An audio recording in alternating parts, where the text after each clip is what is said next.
he was not above the team, that he was acting like a prima donna, and that if he didn't clean up his act, the Sixers would get rid of him as soon as they got the chance. From that point on, I promised myself that I would never give anyone the ammo to use against me. I looked back at the practices I missed. It was ridiculous. I missed so many and I was late for so many. I gave them the ammo. Before the training camp started, Iverson had a meeting with Larry Brown where he apologized for his behavior. I'm going to change. I'm ready to be a leader. I want to be a captain. I'm going to be on time. I want to have the kind of relationship with you that Magic Johnson had with Pat Riley and Michael Jordan had with Phil Jackson. Brown was elated because that's all he wanted too. And when the training camp started, Iverson kept his word. He didn't miss a single day of training camp and not a single weightlifting session. When the training camp started, AI reported at 155 pounds, with the goal to bump that to 170 for the first game of the regular season. When that first game came, AI weighed in at 172 pounds and was deadlier than ever. The Sixers started the season with 10 wins in a row, and there was a noticeable change in Iverson's game and body language. AI started to dish the ball more out of double teams, he looked engaged during timeouts, and hugged his coach after games. This new dynamic between Brown and Iverson culminated during the All-Star game, when Allen's fourth quarter explosion carried the East to victory. Since the 76ers had the number 1 seed, Brown coached the game, and after Iverson was presented the All-Star game MVP, his first words were, "Where's my coach? Where's my coach? Coach Brown. Is he around?" Before the trade deadline, the Sixers traded Tony Kukoc and Theo Ratcliffe for Dikembe Mutombo, who won Defensive Player of the Year that season. The Sixers secured the number 1 seed in the East, and for the first time since their championship year in 1983, it looked like they could go all the way. After they defeated the Pacers in the first round of the playoffs, Iverson was named the league MVP, with averages of 31 points, 4.5 assists, and 2.5 steals. On top of a Defensive Player of the Year and the MVP, the Sixers also had a 6th Man of the Year in Aaron McKie. However, in the second round, another problem awaited, and the clash with the high-flying superstar Vince Carter. Vince and AI were the most attractive players in the NBA, and their matchup was one of the most exciting duels in NBA history. In Game 1 in Philly, both Iverson and Carter went over 35 points, but Toronto won. In Game 2, AI scored 54 to even the series, and Carter immediately countered with 50 of his own in Game 3. The Sixers evened the series in the fourth game, and in Game 5, Iverson eclipsed 50 again, finishing with 52 points, 7 assists, and 4 steals to give Philadelphia a 3-2 series lead. But in Toronto, Carter played out of his mind again, scoring 39 points to extend the series and force a Game 7. On the day of the deciding game, Carter had a graduation ceremony in North Carolina, and he decided to participate. After 2 flights that day, he made it to Philadelphia, but he was exhausted and played an awful game, including a final second miss that would send the Sixers to the conference finals. AI had a horrible shooting night, but he did finish with a career-high 16 assists, and doing everything in his power to lead Philly to victory. And in the conference finals, they faced another NBA legend, Ray Allen and his Milwaukee Bucks. Ray, Sam Cassell, and big dog Glenn Robinson looked like the better team at the beginning of the series. And after Game 2, it looked like the Sixers were doomed. The game was tied, but Allen Iverson injured his hip and was ruled out of Game 3. And without their best player, the Sixers had no chance against Milwaukee. But being as tough as he was, Iverson pushed through the pain and suited up for Game 4. And even though his hip contributed to an atrocious shooting performance from Iverson, 10 for 32 shooting, the Sixers somehow pulled through in a must-win game. And then, in Game 5, Iverson had an even worse game, shooting 5 for 27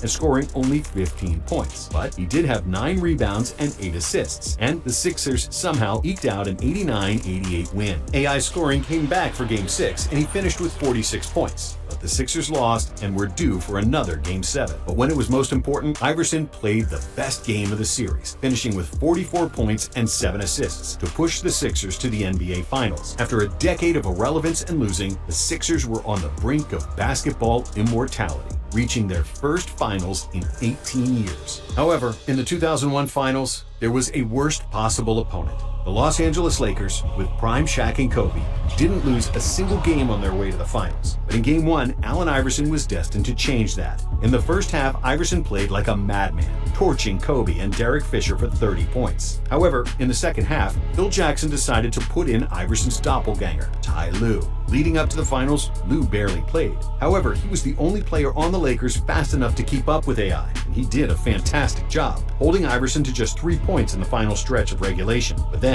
came overtime. Whatever you do it for less at Harbor Freight.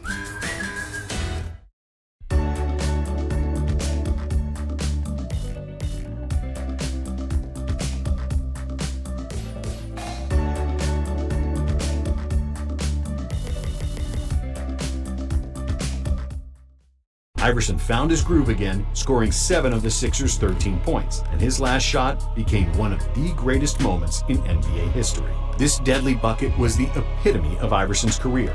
It showed the full detail of his talent and his deadly crossover, while the step over after he made the shot fully explained the cold-bloodedness of this 6-foot killer. Iverson rarely talked trash on the court, and he rarely even swore on the court. Even if he said something, it was a simple one-liner, more closer to Tim Duncan than to Kevin Garnett. Instead, he let his game do the talking. And in that Game 1 win against the Lakers, he reached basketball immortality. He finished with 48 points, 6 assists, and 5 steals, almost single-handedly defeating the team that was undefeated in the playoffs. It was the 6th highest scoring game in NBA Finals history. However, in the next 4 games, the Lakers proved their dominance and won the title, as nobody in the NBA could deal with Shaq. And even though Iverson lost, he became a people's champion and an NBA legend. The 76ers averaged 94.7 points per game that season. Allen Iverson averaged 31.4 of those, with none of his teammates averaging over 12 points. In fact, none of his teammates averaged more than 18 points per game at any point in their careers, and most never even averaged 15. Other than Iverson, the 2001 Sixers were the worst offensive team that ever reached the NBA Finals. And while it's not entirely wrong to say that Iverson was a ball hog, on this team, he absolutely had to be. He was the lone scorer on a defensive-minded team, which allowed his offensive talent to shine and shoot until the wheels fell off. And the wheels nearly did fall off. Iverson played through 9 different injuries during the 2001 NBA season, which is a testament to his resilience and fighting spirit.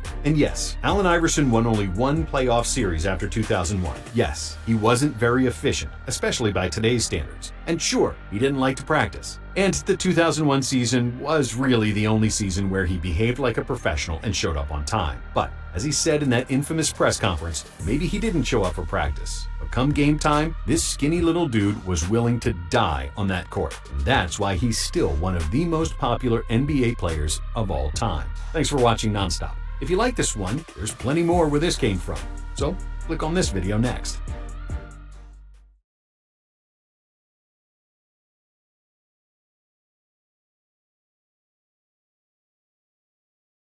Michael Jordan scored 50 points or more in the playoffs 8 times, more than Kobe, KD, LeBron, and Wilt combined.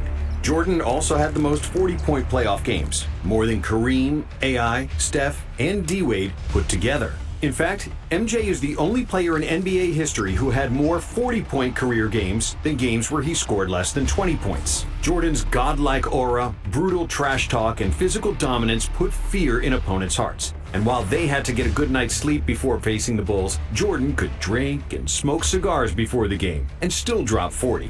His airness made it look easy, and he proved it when the games were on the line. Game on the line, who would take the last shot? Me.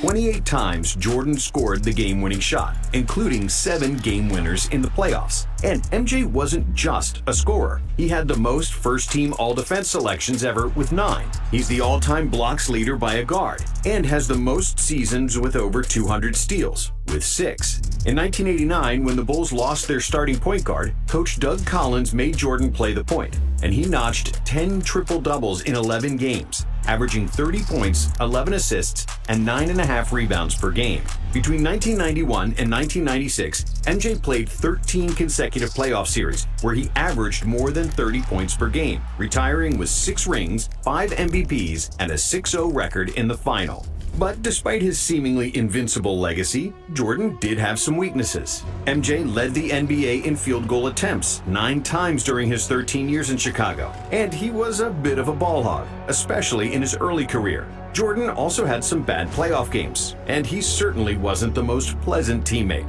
So, how good was Michael Jordan actually? And is he really the GOAT? To answer that, we'll start with his genetics and God-given talent. Michael Jordan was supposed to be short. Nobody in his family was taller than 5'9", and as a high school sophomore, Michael was famously cut from his varsity basketball team because he was only 5'11". It sounds sad, but it's true. However, the Jordans were blessed with supreme athleticism. Just look at Michael's older brother Larry, who could dunk at 5'8". So, when an unexpected growth spurt pushed Michael to 6'6", he became unstoppable. By the end of his high school career, Jordan was averaging 27 points, 12 rebounds, and 6 assists. But despite his unreal speed and athleticism, young MJ was still an unpolished gem because he really only played 2 years of high school basketball. As a freshman at UNC, MJ averaged a modest 13 points, 4 rebounds, and 2 assists per game. He was the third leading scorer on the team behind James Worthy and Sam Perkins, and his fundamentals, ball handling, and confidence weren't yet at a super high level. But all that changed in the 1982 NCAA Finals, when Michael hit a game-winning shot against Patrick Ewing, winning the national championship. 18. Shot. Jordan. North Carolina has won the 1982 NCAA championship. For the ones who get it done, the most important part is the one you need now. And the best partner is the one who can deliver. That's why millions of maintenance and repair pros trust Grainger, because we have professional-grade supplies for every industry, even hard-to-find products. And we have same-day pickup and next-day delivery on most orders. But most importantly, we have an unwavering commitment to help keep you up and running. Call, click Grainger.com, or just stop by. Grainger, for the ones who get it done. Jordan said this was the biggest turning point of his career, because after that, his confidence was through the roof. That turned my name from Mike to Michael Jordan. It gave me the confidence that I needed to start to excel at the game of basketball. In the next 2 seasons, Jordan continued his basketball education under Dean Smith and became a complete player. He averaged 20 points per game, was a consensus first-team All-American, and as a junior in 1984, he was named Collegiate Player of the Year. But based on his college career alone, it was hard to predict that Jordan would reach the pinnacle of the NBA. After all, many great players who came before Michael had far better college careers, including Kareem, Magic, Bird, Bill Walton, Bill Russell, Oscar Robertson, David Thompson, Pete Maravich, and a few others. Because of his relatively modest numbers in college, and because the 80s were the era of the big men, Jordan was selected third in the 1984 NBA draft, behind centers Hakeem Olajuwon and Sam Bowie. He's only 6'6", so how much can he really do? We wish he were 7'1", but he isn't. However, it took just 2 practices for the Bulls coach to call the general manager and say, "You didn't mess up the draft this time." For the first day in practice, my mentality was whoever is the team leader on that team, I'm going after him. And I'm not going to do it with my voice because I had no voice. I have to do it with the way that I play. When the season started, it took Jordan only 3 games to score over 30 and 9 games to eclipse 40. By the end of the first month, it was obvious that Jordan was supposed to be the first overall pick. While Olajuwon looked like a star, Jordan was more like a supernova because there was nobody in the league faster than him. It seemed almost unfair how he blew past opponents with just a single step who had no answer for his drives to the basket. On top of his speed, Jordan was also the most athletic player in the NBA, with an unmatched vertical jump and hang time. When he drove to the cup, it looked like he was a fighter jet, and his quickness served as a runway for his vertical takeoff. When MJ raised up for a jump shot, it seemed like nobody was ever guarding him, because the laws of gravity didn't seem to apply to Michael. Defenders could jump at the same time, but as they would inevitably fall down, Jordan would continue to float in the air and shoot completely unbothered. How's the transition been from college to the NBA? Well, I think it's been pretty easy. Thanks to his high-flying feats and insane dunks, Jordan quickly became the most popular player in the NBA. So it only made sense that in 1986, he got voted to the All-Star game, despite playing just 3 games up to that point due to an ankle injury. And that same year, in the playoffs, he set a playoff scoring record with 63 points against Boston. But it was an incredible playoff performance. I've never seen it before, and I had never seen it after.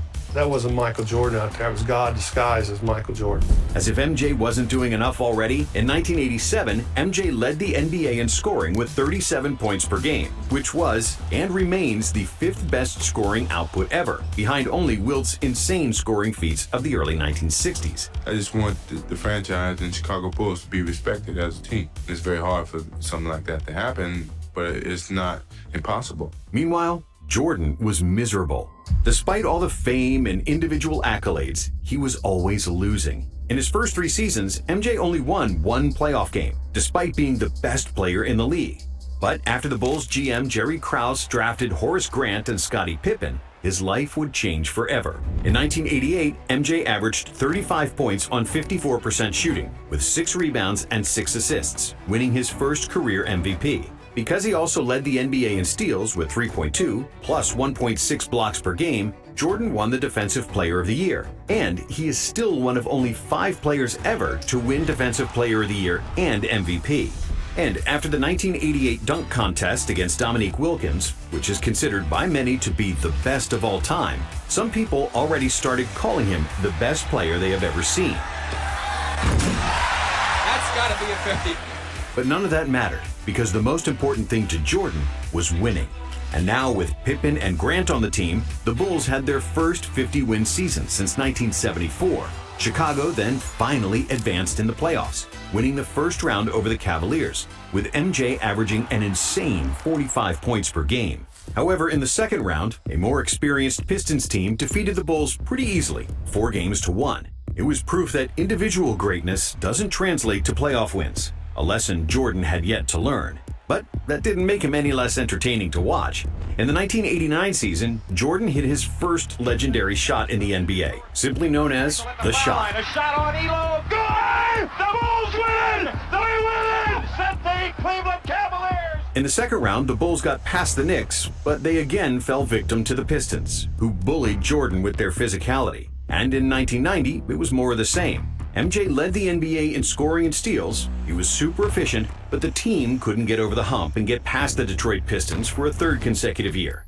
In his first 6 years in the league, MJ had won 5 playoff series and lost 6, with an overall playoff record of 25 wins and 29 losses. So after that third loss to the Pistons, the media started doubting Jordan, questioning his ability to play team basketball, and wondering if he was only concerned about himself and his numbers. And in a way, they were right. In the 80s, he was often trying to score out of double or even triple teams, ignoring his wide-open teammates. In 1989, he was a capable passer, averaging a career-high 8 dimes per game, but Jordan always looked to score first and pass second. And he wasn't like Magic, Jokic, or Doncic, who manipulate defenses with their eyes and fake defenders into wrong coverages. Jordan's passing was more reactive. He got rid of the ball only when he saw that somebody was wide open. And since Jordan was like a black hole that sucked all the defensive attention, when he did opt to pass, it was usually for an easy dunk. But despite MJ's ridiculous scoring numbers, the Bulls' offense was always average during the 80s, and they were actually at their best in 1986, when Mike missed 80% of the season due to an ankle injury. It wasn't until 1990, the arrival of Phil Jackson and the emergence of Scottie Pippen, that the Bulls' offense cracked the top 5 in the NBA. Pippen's passing and pushing the ball in the open court created lots of space for Jordan, who could finally trust someone else to make plays for him consistently. But Pippen's value was maybe even more pronounced on the defensive end. With an enormous wingspan, agility, and a motor to cover multiple players on one possession, Scottie was just what Michael was missing. Pip's presence allowed Michael to play free safety on defense, jump into passing lanes for steals, and he didn't need to waste his energy guarding the best opposing player, because Scottie usually did that. And after agonizing defeats against the Pistons, MJ decided to bulk up, which was unprecedented at the time. Players didn't spend much time in the gym, and if you look at all the players in the 80s, they looked lean, but hardly anyone was super muscular. So when MJ returned for the 1991 season, he was still super quick, athletic, and could contort his body in the air like no one else. But this time around, he was also much stronger, which allowed him to absorb contact better and bully smaller players with his size. What also helped Michael was the arrival of coaches Phil Jackson and Tex Winter, who instituted the triangle offense, which was based on cutting in open spaces and playmaking out of the post. If executed properly, the triangle was believed to be the most optimal offense to optimize spacing. MJ didn't have to bring up the ball all the time and force his shots, and he was receiving the ball closer to the basket, where he'd bully smaller defenders and dominate like never before. Even though Jordan was phenomenal from the moment he stepped into the NBA, in 1991, he was at his best, and he won his second MVP award. The 91 Bulls had the best offense in the NBA, and they crushed the opposition in the Eastern Conference. They swept the Knicks, beat the 76ers in 5, and then finally got their revenge